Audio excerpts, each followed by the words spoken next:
She was walking alone at midnight after her shift, then a man grabbed her arm and said, "Walk faster." She had no idea he was a millionaire CEO.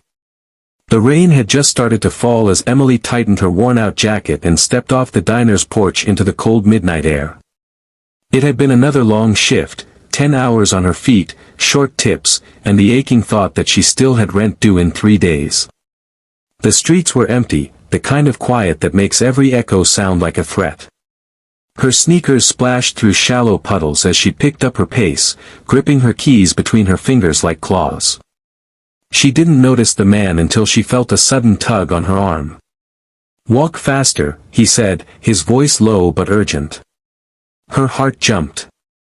She looked up, terrified, about to scream, but his eyes weren't menacing. They were scanning the sidewalk behind them. "I think someone's following you," he whispered. "I noticed him a block ago." Emily's breath caught in her throat.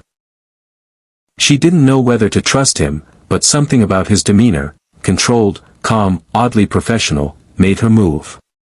They walked quickly together, the tension thick in the air until they reached the neon lights of a 24-hour pharmacy. He turned to her.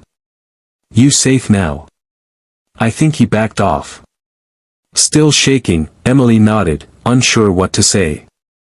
"Thank you. I thought you were." He gave a small smile. "I get that a lot. Sorry for the scare." She noticed then how sharply he was dressed, clean trench coat, polished shoes, a watch that probably cost more than her car. "Why were you out here?" she asked, wiping her wet hair from her face. He hesitated. "Needed to clear my head. Rough day." Then added, "Actually, rough year." The man glanced at the name tag still pinned to her apron, Emily. "You work at the diner?" he asked. "Yeah. Just finished my shift."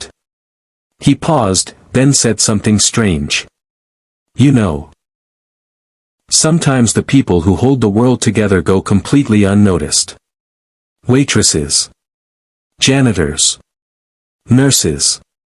You serve people all day, then walk home in the dark. That's not nothing." She gave a tired laugh. "Tell that to my landlord." He smiled again, then took out his wallet and handed her a business card. She blinked. It read, "Daniel Brooks, CEO, Brookstone Investments." "I'm not offering charity," he said before she could speak. "But I've been working on a new outreach program, employment scholarships, mentoring, housing support. If you're ever ready for a different path, call me." Emily stared at him, stunned. "Why me?" Daniel shrugged. "Because you kept walking. Even when it was dark. Even when no one was watching." 2 weeks later, Emily walked through the shining glass doors of Brookstone HQ for an interview. Clean clothes. Fresh hope. A future unfolding. And it all started with one unexpected act of protection from a stranger who turned out to be the kind of millionaire the world needs more of, not the kind who counts dollars, but the kind who sees people. Because sometimes, a moment of kindness at midnight can change everything by morning.